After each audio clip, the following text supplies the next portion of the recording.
नमस्कार, आप देख रहे हैं सीजी एक्सप्रेस। आपके साथ मैं हूं सबीना देशमुख।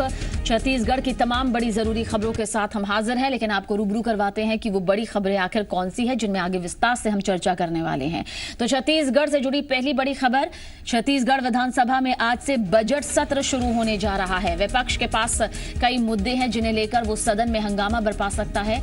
ऊपर से सत्ता पक्ष के विधायक और विपक्ष के विधायकों ने सवालों की झड़ी लगा दी है, लेकिन सरकार इस सत्र में कई विधेयक लाने जा रही है और बजट भी पेश होना है। पूरी खबर विस्तार से आपके सामने रखेंगे। छत्तीसगढ़ की दूसरी बड़ी खबर आपके सामने रखते हैं। सुकमा से लौटते वक्त मुख्यमंत्री डॉक्टर रमन सिंह का हेलीकॉप्टर अचानक हवा में लड़खड़ा गया।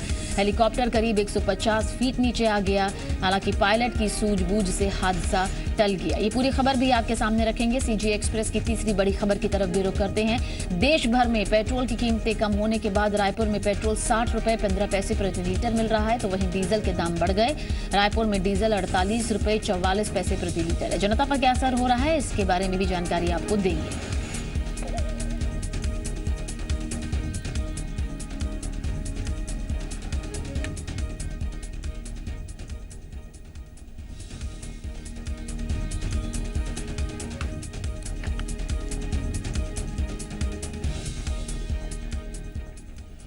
और छत्तीसगढ़ विधानसभा में आज से बजट सत्र शुरू होने जा रहा है। ये सत्र खास इसलिए भी है क्योंकि यहां विपक्ष के पास कई मुद्दे हैं जिन्हें लेकर वो सदन में हंगामा बरपा सकता है। ऊपर से सत्ता पक्ष के विधायक और विपक्ष के विधायकों ने सवालों की झड़ी भी लगा दी है, लेकिन सरकार इस सत्र में कई विधेयक लाने जा रही है और बजट भी पेश होना है। छत्तीसगढ़ विधानसभा में शुरू हो रहा है बजट सत्र। जनता की बंधी उम्मीदें, विपक्ष हो सकता है हमलावर। छत्तीसगढ़ विधानसभा का बजट सत्र शुरू होने जा रहा है जो 31 मार्च तक चलेगा। इस बीच मुख्यमंत्री रमन सिंह 9 मार्च को राज्य का बजट पेश करेंगे। 10 और 11 मार्च को बजट पर सामान्य चर्चा होगी, जिसके बाद अनुदान मांगों पर चर्चा होगी। इस बजट सत्र में बजट से ज्यादा खास जो होगा वो है 6 से ज्यादा संशोधन विधेयक। विधानसभा का बजट सत्र राज्यपाल के अभिभाषण से शुरू होगा, लेकिन सरकार भ्रष्ट अफसरों की संपत्ति राजसात करने के लिए विधेयक लाएगी। भ्रष्टाचार से संबंधित करीब 6 संशोधन विधेयक लाए जा सकते हैं, लेकिन बजट में खास तौर पर कुछ सेक्टर्स पर ज्यादा जोर होगा जिनसे प्रदेश की ज्यादातर जनता जुड़ी है और उनके पैरामीटर्स पर आने वाला बजट अच्छा, बहुत अच्छा या सामान्य कैटेगरी में रखा जाएगा। ये सेक्टर्स हैं कृषि, शिक्षा, स्वास्थ्य, सड़क, बिजली पानी, उद्योग और ग्रामीण विकास, रोजगार और इंफ्रास्ट्रक्चर। जाहिर है बजट सत्र की अवधि काफी लंबी है। इन सभी विषयों पर मंथन भी होगा, लेकिन सरकार की कोशिश होगी कि वो सभी को संतुष्ट भी कर सके। शायद यही वजह है कि सत्र में सवालों की झड़ी लग सकती। बजट सत्र के लिए अब तक 2310 सवाल लगे हैं। इनमें 1294 तारांकित प्रश्न हैं और 1016 प्रश्न अतारांकित हैं। यानी सत्ता पक्ष के विधायक तो सवाल करेंगे ही, लेकिन विपक्ष सरकार को घेरने के लिए रणनीति बना चुका है। लाजिमी है कि सत्र हंगामेदार हो। कुल 19 बैठकों में विपक्ष के साथ साथ सत्ता पक्ष के विधायक भी जनहित से जुड़े तमाम मुद्दों पर सरकार से सवाल कर रहे हैं, लेकिन सरकार भी इस सत्र में सभी को संतुष्ट करने के लिए तैयार है। विपक्ष अपनी बात करेगा, पक्ष और सत्ता पक्ष से उसका पूरा जवाब की तैयारी है और बेहतर एक बजट प्रस्तुत है। समय कम पड़ने से आप लोगों ने देखा होगा कि हमने बीच में भोजन अवकाश को हमने रद्द किया है। 5 बजे 5:30 बजे तक जो सदन चलता है उसके समय को और वृद्धि किया है। इसलिए सदन में चर्चा के लिए जो भी विषय आएंगे पर्याप्त समय उसके लिए और दिया जाएगा। लेकिन हंगामे का सबब हो सकती है विपक्ष की रणनीति, क्योंकि विपक्ष के पास सरकार को घेरने के लिए जनहित से जुड़े कई ज्वलंत मुद्दे हैं और उन मुद्दों में विपक्ष शुमार कर रहा है ऐसे विषय जो कई मंत्रालयों को कटघरे में खड़े करेंगे। इस बार विपक्ष के पास बस्तर में प्रशासनिक आतंकवाद का मुद्दा है। इसके अलावा भ्रष्टाचार एक बड़ा मुद्दा है। सूखे की स्थिति, धान खरीदी, किसानों की आत्महत्या, नौकरियों में आउटसोर्सिंग, वन भूमि सामुदायिक अधिकार पट्टा सीमित करना और मनरेगा में गड़बड़ी जैसे दूसरे मुद्दे भी अहम होंगे। और इसके संकेत सिर्फ प्रश्नों की संख्या के आधार पर ही नहीं मिल रहे, बल्कि विपक्ष ने खुले तौर पर इन प्रश्नों को अब तक सार्वजनिक मंच पर भी उठाया है। बहुत सारे मुद्दे हैं जो विधायक दल में चर्चा हो चुकी है और 1 तारीख को विधायक दल के नेता के साथ और बैठेंगे। यहाँ बस्तर में लोकतंत्र नाम की कोई चीज़ नहीं है। यहाँ किसान परेशान है, मजदूरों को रोजगार नहीं मिल रहा है, महिलाओं पे अत्याचार हो रहा है, बेरोजगारों को नौकरी छीनी जा रही है। ये सारे मुद्दे हैं जिसको लेकर हम विधानसभा में सरकार को घेरेंगे। यानी उम्मीद के मुताबिक छत्तीसगढ़ में कृषि क्षेत्र के अलावा सभी क्षेत्रों को इस बजट से बहुत कुछ खास मिलने वाला है, लेकिन बजट सत्र के हंगामेदार रहने के आसार भी ज्यादा हैं। बहरहाल विपक्ष के पास कई मुद्दे हैं, जाहिर है इन मुद्दों को विधानसभा में एक सम्मिलित आवाज भी मिलेगी। रायपुर से देवेश तिवारी के साथ ब्यूरो रिपोर्ट, जी मीडिया। और जी मीडिया संवाददाता देवेश हमारे साथ इस वक्त मौजूद है। देवेश, आज से छत्तीसगढ़ विधानसभा का बजट सत्र शुरू हो रहा है, क्या तस्वीर बनती नजर आती है? देखिए, आज विधानसभा का पहला दिन होगा और इस पहले दिन बहुत ज्यादा उम्मीद नहीं की जा सकती हंगामे की, क्योंकि आज राज्यपाल का अभिभाषण है। राज्यपाल के भाषण के दौरान बीच में जरूर नोकझोंक देखने को मिल सकती है, क्योंकि सरकार के तमाम जो विकास के दावे और वादे हैं उनका एक खाका जो है राज्यपाल आज अपने भाषण में प्रस्तुत करेंगे। उसके बाद इसकी चर्चा के लिए जो आगे वक्त दिया जाएगा। तो आज का दिन महत्वपूर्ण है। 11 बजे राज्यपाल अपना अभिभाषण प्रस्तुत करेंगे। लेकिन ओवरऑल अगर बजट सत्र की बात की जाए तो काफ़ी हंगामेदार होने के आसार हैं, क्योंकि बस्तर में जिस तरह के हालात बने हैं, फर्जी मामलों में पत्रकारों को जेल भेजा गया है और इसके अलावा बस्तर में जो आदिवासी महिलाओं के साथ फोर्सेस के द्वारा अत्याचार करने के मामले सामने हैं, इन तमाम मसलों पर पत्रकारों पर लगातार एक के बाद एक हमले बस्तर में हुए हैं। इन मुद्दों को कांग्रेस प्राथमिकता से लेना चाह रही है और विपक्ष का रुख जो है पहले बस्तर को लेकर के आक्रामक नजर आएगा। इसके बाद जो प्रदेश में किसानों को बोनस दिए जाने का मुद्दा है, किसानों को 2100 रुपये समर्थन मूल्य दिए जाने का मुद्दा है, मनरेगा में जो बड़े पैमाने पर 200 दिन रोजगार की घोषणा तो कर दी गई है, लेकिन मजदूरों को रोजगार ठीक तरह से नहीं मिल पा रहा है। ये एक बड़ा मुद्दा विपक्ष के सामने होगा। और सबसे अहम यह है कि 2 महत्वपूर्ण जांच रिपोर्ट आज सदन के पटल पर आने वाली है इस पूरे बजट सत्र के दौरान। एक मीना खलखो फर्जी मुठभेड़ का जो मामला है वो इस बार सदन के पटल पर रखा जाएगा। उसके अलावा नसबंदी कांड में किसकी गलती थी इस बात को पता लगाने के लिए जो न्यायिक जांच आयोग का गठन किया गया था, वो रिपोर्ट भी इस बार सत्र में रखी जाएगी। तो कई मुद्दे जो हैं अपने आप सुमेव चलकर विपक्ष के पास आएंगे। वहीं बहुत से प्रदेश के मुद्दों को विपक्ष ने तैयार करके रखा है। 40 से अधिक ध्यानाकर्षण प्रस्ताव लगाए गए। समझा जा सकता है कि इस बार का बजट सत्र जो है उसमें रुख किस प्रकार का विपक्ष का होगा, क्योंकि कई अहम मुद्दे जिन पर चर्चा होना बाकी है। हालांकि बजट सत्र के दौरान बहुत ज्यादा उम्मीद नहीं की जाती है, क्योंकि एक बार बजट पेश हो जाने के बाद लोगों को बजट पर चर्चा करने का मौका मिलता है और विपक्ष के पास भी पर्याप्त अवसर होता है कि वो अपनी बात को रख सके। तो इसलिए इस बार का जो बजट सत्र होगा इसमें विपक्ष के पास मुद्दों की कोई कमी नहीं है। सत्ता पक्ष चाहेगा कि बजट सत्र को ठीक तरह से सुचारू तरीके से चलाया जा सके और बजट को लेकर के जो चर्चा व्यापक स्तर पर होनी चाहिए वो चर्चा यहां पर की जा सके। सबीना, और 9 मार्च का दिन जाहिर सी बात है बहुत खास रहने वाला है। देवेश, ऐसे में कितनी उम्मीद जनता को इस दिन से लगी हुई है, क्योंकि जब आम बजट सामने आएगा छत्तीसगढ़ का तो एक बहुत सारी उम्मीदों का पिटारा खुलेगा। देखिए, केंद्र का बजट जिस तरह से इस बार आया है, किसानों को राहत देने की कोशिश की गई है, किसानों की आमदनी को 5 साल में दुगना करने का प्रयास किया गया है। वहीं इस बार प्रदेश का जो बजट है वो भी किसानों पर आधारित हो सकता है, क्योंकि बड़े पैमाने पर किसान इस बार जो है सूखा से प्रभावित हुए हैं और सूखा राहत देने की बात उनको कही गई है। तो ये भी एक बड़ा मुद्दा विधानसभा में होगा। इस लिहाज से माना जा सकता है कि इस बार का जो बजट सत्र है वो किसानों के लिए खुशहाली लेकर के आएगा और प्रदेश का जो मध्यम वर्ग है, जो सबसे ज्यादा बजट से प्रभावित होता है, क्योंकि उच्च वर्ग के अपने टैक्स स्लैब होते हैं, जो मध्यम वर्ग है उसको टैक्स में किस तरह की छूट मिलती है, प्रदेश में जो कौन कौन सी चीजें महंगी होती हैं, कौन कौन से जो राज्य के लगने वाले कर हैं वो बढ़ाए जाते हैं, घटाए जाते हैं, इन तमाम बातों पर नजर रहेगी। 9 मार्च का दिन जो है वो महत्वपूर्ण होगा प्रदेश के बजट के लिहाज से। किसानों को काफी उम्मीद है कि सरकार इस बार कुछ घोषणाएं उनके लिए कर सकती हैं, ताकि जो सूखे से प्रभावित किसान हैं, इसके अलावा जो किसान धान की खेती करते हैं, वनोपज की जो खेती करने वाले लोग हैं, तेंदुपत्ता संग्राहक हैं, इन तमाम लोगों को उम्मीद है कि इस बार के बजट में कुछ न कुछ उनके लिए जरूर खास होगा।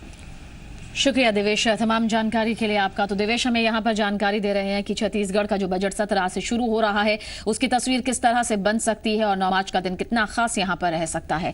और इससे पहले सोमवार को पेश हुए आम बजट की छत्तीसगढ़ के मुख्यमंत्री डॉक्टर रमन सिंह ने तारीफ की। रमन सिंह ने कहा कि ये बजट सभी राज्यों की जरूरतों को ध्यान में रखकर तैयार किया गया है और साथ ही क्षेत्रीय असंतुलन को दूर करने के लिए कई महत्वपूर्ण प्रावधान किए गए हैं, जिनका फायदा छत्तीसगढ़ राज्य को भी मिलेगा। मुझे लगता है कि ये चाहे किसानों के लिए हो, स्वास्थ्य के लिए हो, चिकित्सा के लिए हो, आने वाले समय में इस बजट का असर गांव गरीब और किसान पे पड़ेगा। बहुत अच्छा है और फर्स्ट क्लास बजट है।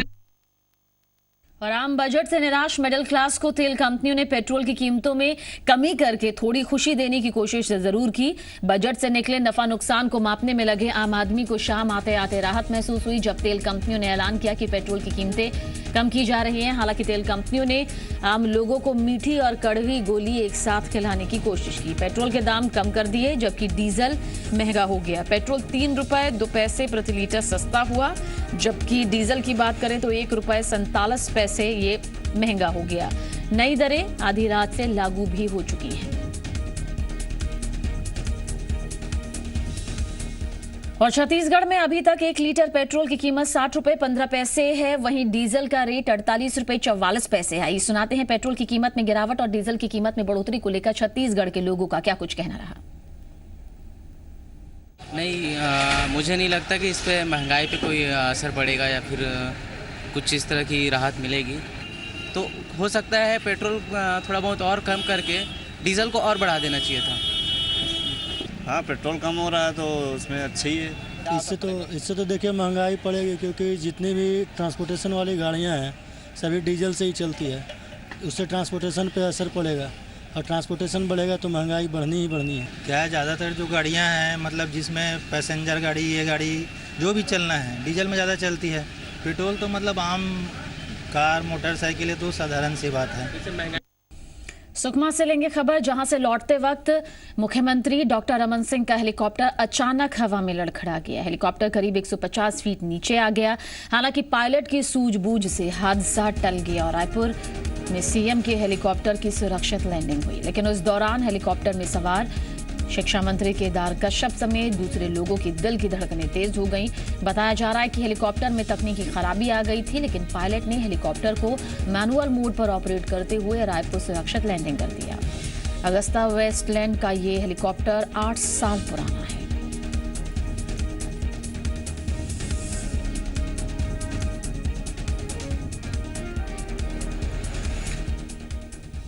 और आइए अब आपको बताते हैं कि कब क्या क्या हुआ।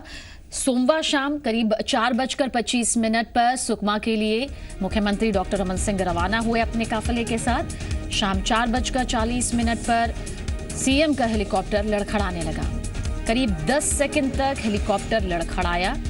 शाम 5 बजे रायपुर में हेलीकॉप्टर की सुरक्षित लैंडिंग की गई।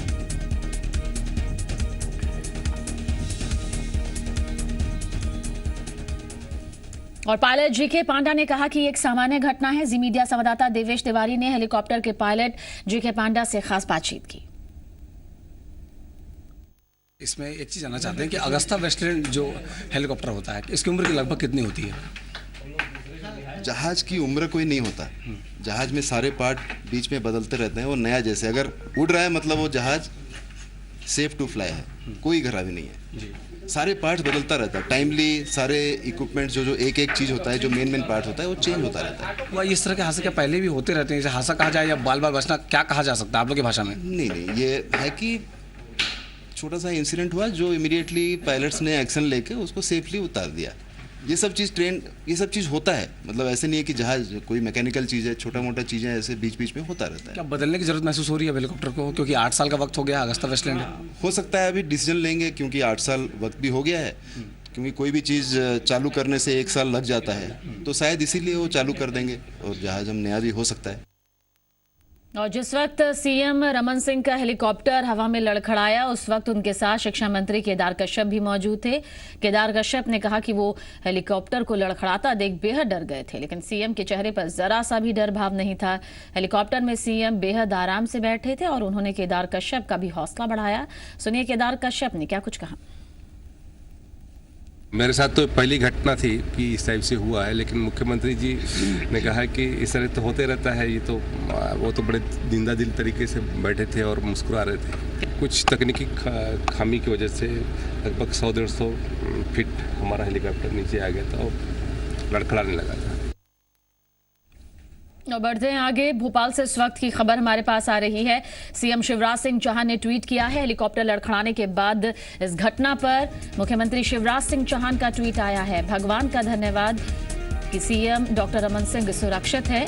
पायलट जीके पांडा ने शानदार काम किया, साथ ही ये भी उन्होंने ट्वीट किया।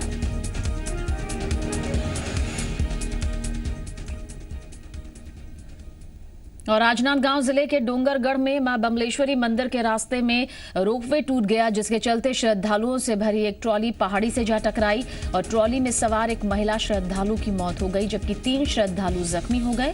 वहीं रोपवे टूट जाने से पहाड़ी की ओर जाने वाली बाकी ट्रॉलियां बीच में ही फंस गई। हादसे की खबर मिलते ही पुलिस प्रशासन मौके पर पहुंचा और रेस्क्यू ऑपरेशन शुरू किया गया। तकरीबन 5 घंटे तक चले रेस्क्यू ऑपरेशन के बाद ट्रॉली में फंसे सभी लोगों को सुरक्षित निकाला गया। कलेक्टर के मुताबिक तेज चली आंधी की वजह से रोपवे व्हील से उतर गई थी, जिसकी वजह से एक ट्रॉली पहाड़ी से जा टकराई।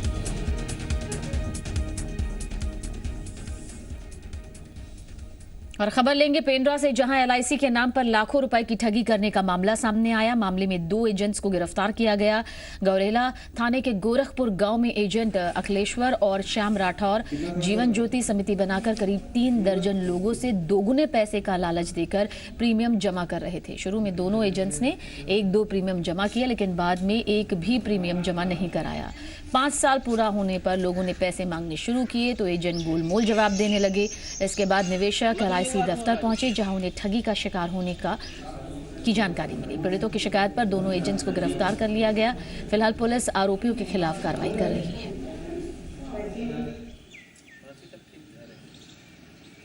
1,000 जैसे 1200 जैसे बने वैसे पैसा देते रहो मैं इकट्ठा। फिर उसके बाद साल भर नहीं ली से 4 साल जमा करवा ली से, और उसके बाद फिर अब देते नहीं है। कहते कि अभी टाइम नहीं हुआ है, अभी टाइम नहीं पूछी है, 5 साल नहीं हुआ है। 4-5 साल से पैसा ले रहे थे और लेकिन उसको एलआईसी में जमा नहीं कर रहे थे। इसकी सूचना परसों एसडीएम मैडम के पास नहीं हमको बताई, तो हमने 420 का अपराध पंजीबद्ध करवा के श्याम राठौर और अखिलेश्वर के खिलाफ 420 का अपराध पंजीबद्ध करा के आज अरेस्ट कर दिए हैं। अब घर में जात रहा पहुँचा में जब बेरी में पाऊँ पैसा तो मैं कहूँ दादा दे आऊँ, फिर आई तो कहा दे हूँ डौकी झोंक कहाँ जाए कहाँ नहीं। अब झोंक ले डौकी वो लिखे पढ़े जैसे न करत रहे हम लिखे पढ़े तो नहीं अंदाज हम। और भिलाई के एमजीएम स्कूल में नर्सरी की छात्राओं के साथ हुई रेप की कोशिश के मामले में घटना के 4 दिन बाद स्कूल प्रबंधन की तरफ से सफाई दी गई। हालांकि स्कूल के संचालक साजन थॉमस और प्राचार्य वी डैनियल नदारद रहे। दोनों के खिलाफ भिलाई नगर थाने में एफआईआर दर्ज की गई है। प्रभारी आचार्य से स्कूल में हुई दरिंदगी वाली घटना को लेकर सवाल किया गया तो स्कूल प्रबंधन ने नो कमेंट्स कहकर मामले से पल्ला झाड़ दिया। और इतना ही नहीं, स्कूल प्रबंधन मामले में किसी तरह की चूक होने की बात से भी इनकार किया गया। वहीं शिक्षिका प्रतिभा होलकर पर स्कूल प्रबंधन ने खुद को बचाने के लिए झूठ बोलने का आरोप लगाया। आरोपी स्वीपर सुनील राव के छात्राओं के शौचालय में रहने की बात को लेकर भी स्कूल प्रबंधन के लोग गोलमोल जवाब देते नजर आए।